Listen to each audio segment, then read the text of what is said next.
یہ کتاب اللہ کے متلاشیوں اور اللہ سے محبت کرنے والوں کے لیے ایک تحفہ ہے۔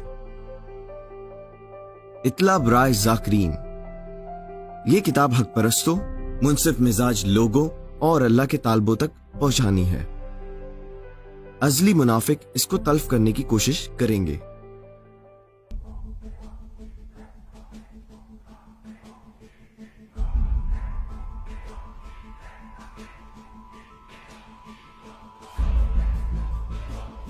انسان ازل سے ابد تک۔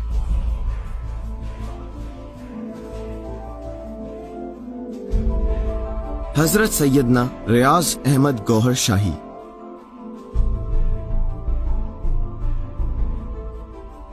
جب اللہ نے روحوں کو بنانا چاہا تو کہا کن، تو بے شمار روحیں بن گئی۔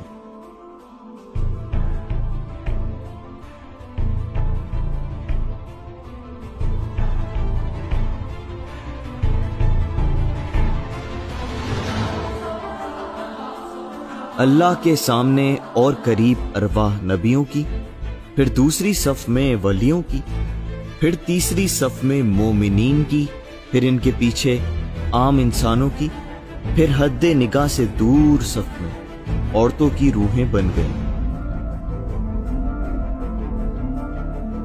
پھر ان کے پیچھے روح حیوانی، پھر روح نباتی، اور پھر ایسی روح جمادی جن میں ہلنے جلنے کی طاقت بھی نہ تھی نمودار ہو گئی۔ اللہ کے دائیں طرف فرشتوں کی، اور پھر اس کے بعد حوروں کی ارواح تھی جو رب کے چہرے کو نہ دیکھ سکی۔ یہی وجہ ہے کہ فرشتے رب کا دیدار نہیں کر سکتے۔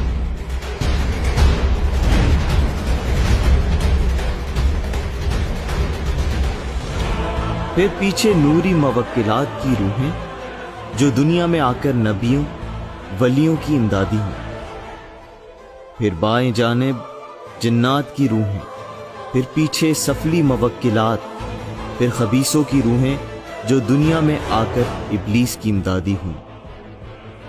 دائیں بائیں اور حد نگاہ سے دور والی ارواح رب کا جلوہ نہ دیکھ سکی۔ یہی وجہ ہے کہ جن، فرشتے اور عورتیں رب سے ہم کلام ہو سکتے ہیں لیکن دیدار نہیں کر سکتے۔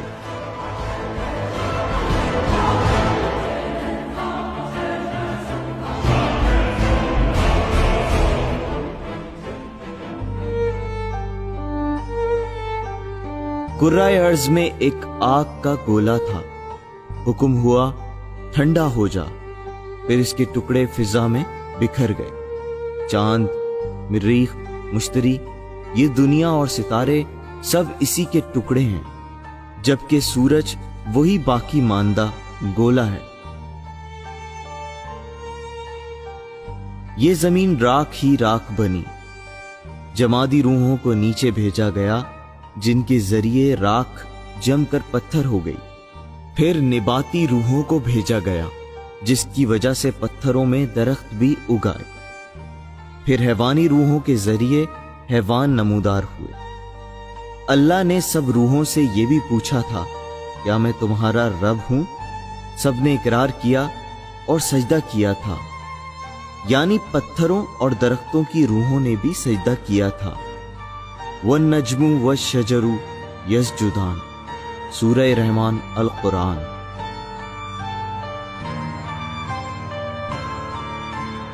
پھر اللہ نے روحوں کے امتحان کے لیے مصنوعی دنیا، مصنوعی لذات بنائے اور کہا اگر کوئی ان کا طالب ہے تو حاصل کر لے۔ بے شمار روحیں اللہ سے منہ موڑ کر دنیا کی طرف لپکیں اور دوزخ ان کے مقدر میں لکھ دی گئی۔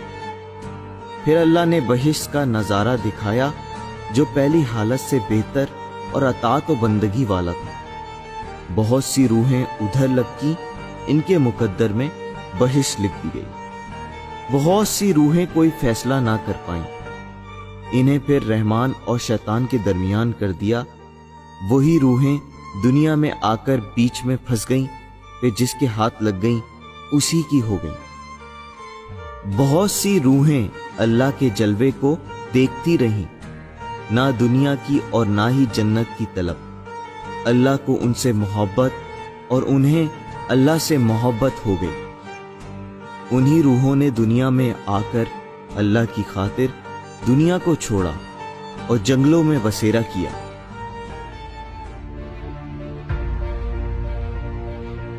روحوں کی ضرورت اور دل لگی کے لیے 18,000 قسم کی مخلوق 6,000 پانی میں، 6,000 خشکی میں اور 6,000 ہوائی اور آسمانی پیدا کی گئی۔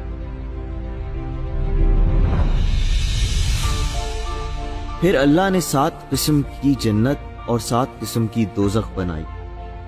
جنتوں کے نام: خلد، دار السلام، دار القرار، عدن، الماوا، نعیم، فردوس۔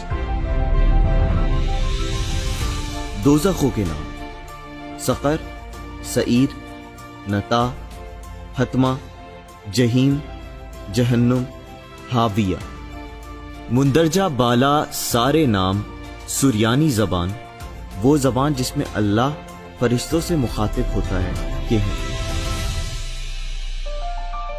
سب مذاہب کا عقیدہ ہے کہ جسے اللہ چاہے دوزخ میں اور جسے چاہے بہشت میں بھیج دے۔ اگر وہیں سے جس روح کو دوزخ میں بھیجا جاتا تو وہ اعتراض کرتی کہ میں نے کون سا جرم کیا تھا۔ اللہ کہتا تو نے میری طرف سے منہ موڑ کر دنیا طلب کری تھی۔ روح کہتی وہ تو صرف نادانی میں اقرار تھا، عمل تو نہیں کیا تھا۔ پھر اس حجت کو پورا کرنے کے لیے روحوں کو نیچے اس دنیا میں بھیجا۔ آدم علیہ السلام، جنہیں شنکر جی بھی کہتے ہیں، جنت کی مٹی سے ان کا جسم بنایا گیا۔ پھر روح انسانی کے علاوہ کچھ اور مخلوقیں بھی اس میں ڈال دی گئی۔ جب آدم علیہ السلام کا جسم بنایا جا رہا تھا تو شیطان نے حسد سے تھوکا تھا، جو ناف کی جگہ گرا، اور اس تھوک کے جراثیم بھی اس جسم میں شامل ہو گئے۔ شیطان جنات قوم سے ہے۔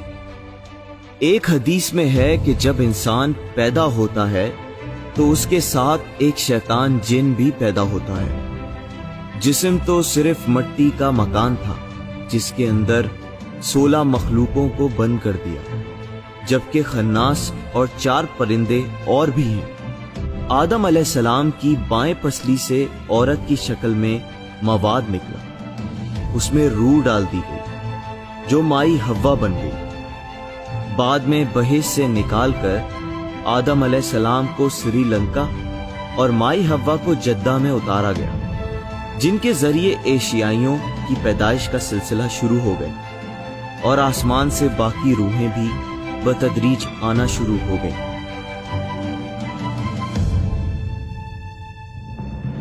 روحوں کی تعلیم و تربیت اور مدارج کے لیے مذاہب کی صورت میں مدرسے قائم ہوئے، اور روز ازل کی تقدیر کے مطابق کوئی کسی مذہب میں اور کوئی بے مذہب ہی رہے۔ اللہ کی محب روحیں بھی اس دنیا میں آئیں، کوئی مسلم کے گھر، کوئی ہندوؤں، کوئی سکھوں اور کوئی عیسائیوں کے گھروں میں پیدا ہو گئیں، اور اپنے مذہب کے ذریعے اللہ کو پانے کی کوشش کرنے لگیں۔ یہی وجہ ہے کہ ہر مذہب کے خواص نے رہبانیت اختیار کی۔ کچھ لوگ کہتے ہیں کہ اسلام میں رہبانیت نہیں ہے، یہ عقیدہ غلط ہے۔ حضور پاک صلی اللہ علیہ وآلہ وسلم بھی غار حرا میں جایا کرتے تھے۔ شیخ عبد القادر جیلانی رضی اللہ تعالیٰ عنہ، خواجہ معین الدین اجمیری رحمت اللہ علیہ، داتا علی حجویری رحمت اللہ علیہ، بری امام رحمت اللہ علیہ، بابا فرید رحمت اللہ علیہ، شہباز قلندر رضی اللہ تعالیٰ عنہ وغیرہ نے بھی رہبانیت کے بعد ہی اتنے بلند مقام حاصل کیے، اور انہی کے ذریعے دین کی اشاعت ہوئی۔ یہ کتاب ہر مذہب، ہر فرقے اور ہر آدمی کے لیے قابل غور اور قابل تحقیق ہے، اور منکران روحانیت کے لیے ایک چیلنج ہے۔